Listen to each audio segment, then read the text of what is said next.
Hey everybody, it's Cody from Polypixel again, and in this video, I'm going to go over the building material just a little bit. Um, so you can see lights, and it's nighttime.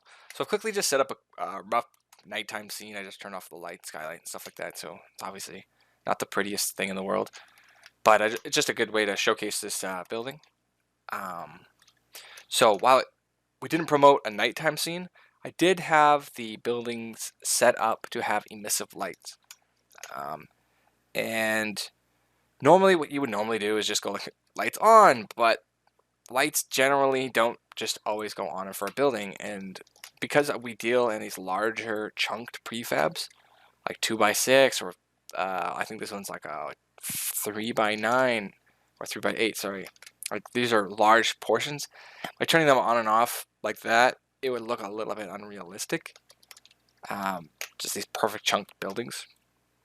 So gone ahead and created this little material right here, little doohickey, and I'm just gonna pull this over here. So you could right away you can turn the emissive on or off. So let's take the first parameter that would adjust. You can change the color here, so we could do like a cool blue.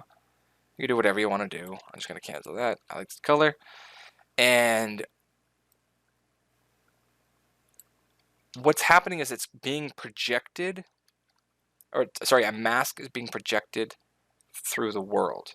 So the world location. So not through the projection on the asset itself, because if it was projected onto the asset, if I were to take this asset out here and duplicate it again, it would have the same mask because of the UVs. It shares the exact same UVs.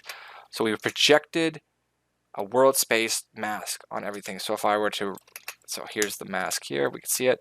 If I rotate, you can see the mask being changed based off the world position, not the object. So we have this mask, and we can scale.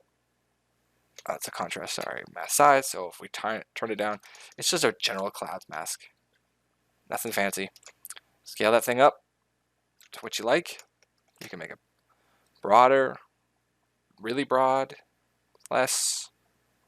I kind of like this way because when you look into a window, generally speaking, lights, there's things in front of the windows. Lights are coming down from the top. Sometimes there's lamps, so lights are brighter at the bottom, and stuff like that. So it's not ever really just fully opaque. And then you got the idea that some curtains on, stuff like that. So it fakes all that. It's not perfect by any means. I'm not.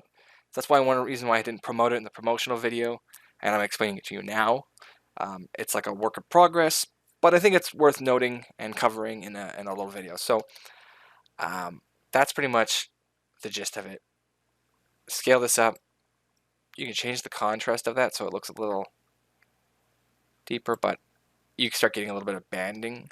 So again, I probably wouldn't put the contrast too much. And if you do, I would turn the emissive down to kind of fade that banding.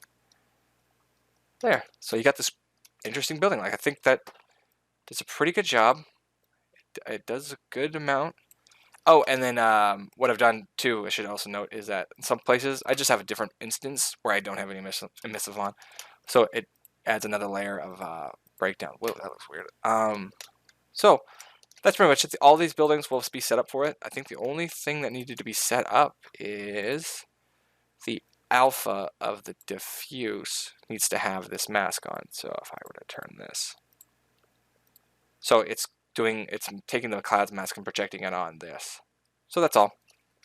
So if you try to use this on anything else, it'll definitely look weird. These buildings are set up specifically for that. So hopefully you found this video a little helpful, and I definitely would expand on this, or if you like this, utilize it. But just let you know it's there, and thanks for watching.